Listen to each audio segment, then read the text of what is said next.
Ali, thanks very much for coming into us today. Great to see you. A big week for Scotland. How important is it to get off to a good start, beat Cyprus, get 3 points on Saturday? Massive, honestly. I know we've got 2 games coming up and everybody's obviously getting excited about Spain because the footballing nation that they are. Forget about Spain. Most important game, Cyprus. It really is. You can start thinking about Spain Saturday about tea time. In terms of qualification, it's vital you win your home games and do well in your home games. Scotland, as we know, I think this particular group, I think it's a good group for us. I genuinely do. It's all right me saying that, you've got to go out and prove it. But I genuinely think it's looking at it, Spain will be everybody's favourites, I understand that. I don't think there's an awful lot between the rest of the sides. And in saying that, you've got to win your home games. So Cyprus will not be easy, but we've got to go off to a good start. And Hampden Park is sold out on Saturday and Great. Wednesday. There's a huge connection these days between fans and the squad. Yeah. How important is that to get behind? Is it for the fans to get behind Scotland? And can they get a result against Spain? Yeah, I don't see any reason why not.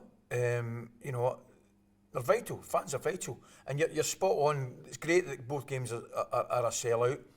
I'll be brutally honest, I think there was an element of the support, you know, maybe not so much lost faith, but, you know, maybe lost a little bit of love for the national team a few years ago when things weren't going so well.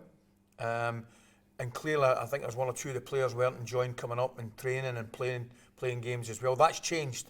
Stevie's done fabulous, you know, getting the group together, real camaraderie, real spirit, good set of boys.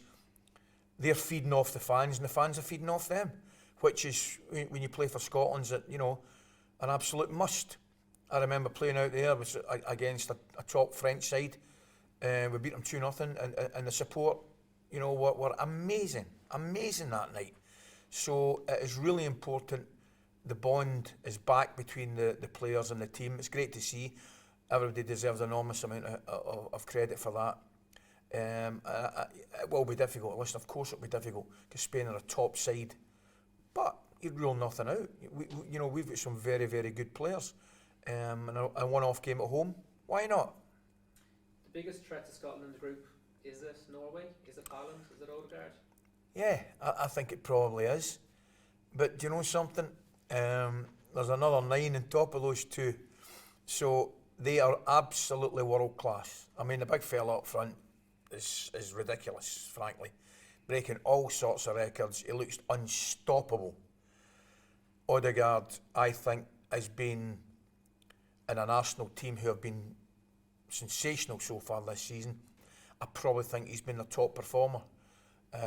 He's been excellent. They've had some great performance, you know, Saka has done exceptionally well, and you can talk about Martinelli and Partey in the middle of the park, but Odegaard for me is the one that's really kept them going. So those 2 players clearly are absolutely world class, but I think the main positive and strength in our team, the Scottish team, is the team itself. You know, I don't think we have any real out-and-out superstars, but we've got a really strong team.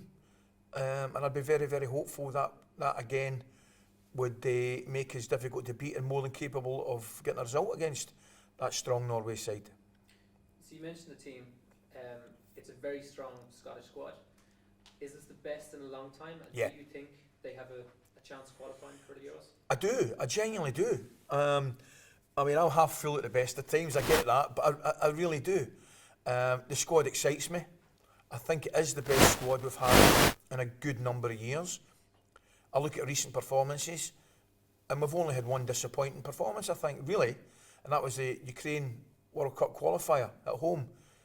And I also think there was a lot of reasons, perhaps, why we didn't play our best.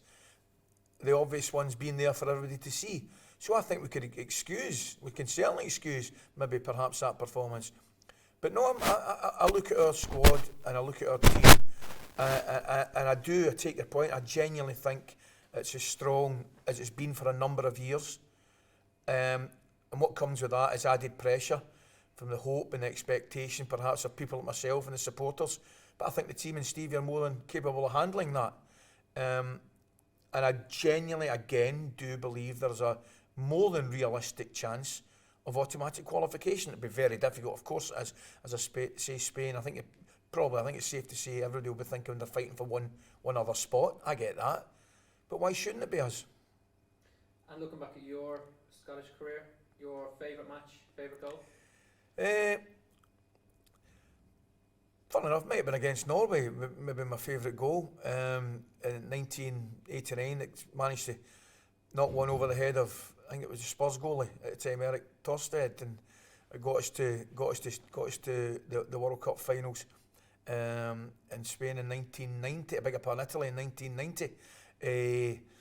But favourite game might have been a night out there, pouring the rain, typical Glasgow night, and we beat France 2-0. Maurice Johnson scored both goals. They were a good side, and that helped us in the qualification to World Cup in Italy as well. And I did manage to stick one in the back of the head that day, which would have counted nowadays, by the way, just for the record. But Mo was in an offside position. So wonderful memories out there, some fantastic memories, and I hope that the Scots lads can get the same for themselves in terms of this qualification campaign. So looking at the domestic clubs, Rangers and Celtic. Viaplay have the Rangers and Celtic game, Scottish Cup semi-final in April. Celtic are potentially looking at a domestic treble. Can Rangers stop them? Well, I think they can, absolutely. Again, it'll be difficult. I don't think there's I think the gap's been closed between the sides.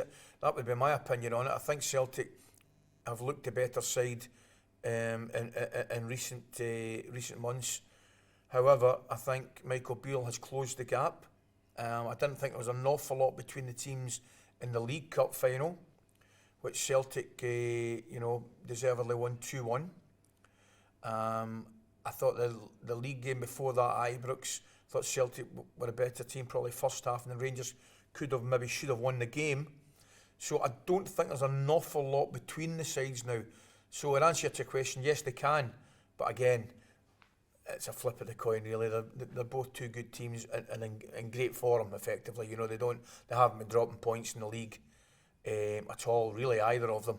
So nowadays, the importance of the Old Firm games has become greater, if you like.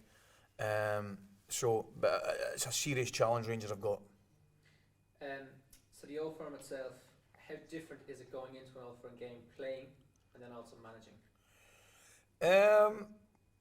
I've got to say, it's probably slightly less pressure on you playing,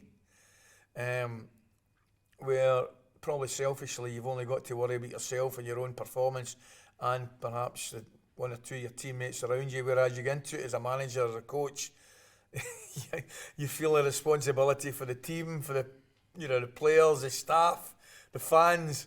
So I think there's definitely a greater level of you feel a greater level of responsibility as the manager get into these games. But and it's amazing as you speak to obviously Rangers managers and Celtic managers and coaches. If you come through it unscathed, there's always an element of relief. That's the overriding factor after the game. It's relief. It's amazing. Even if you win the game, of course there's an element of joy, but it's more relief than anything else.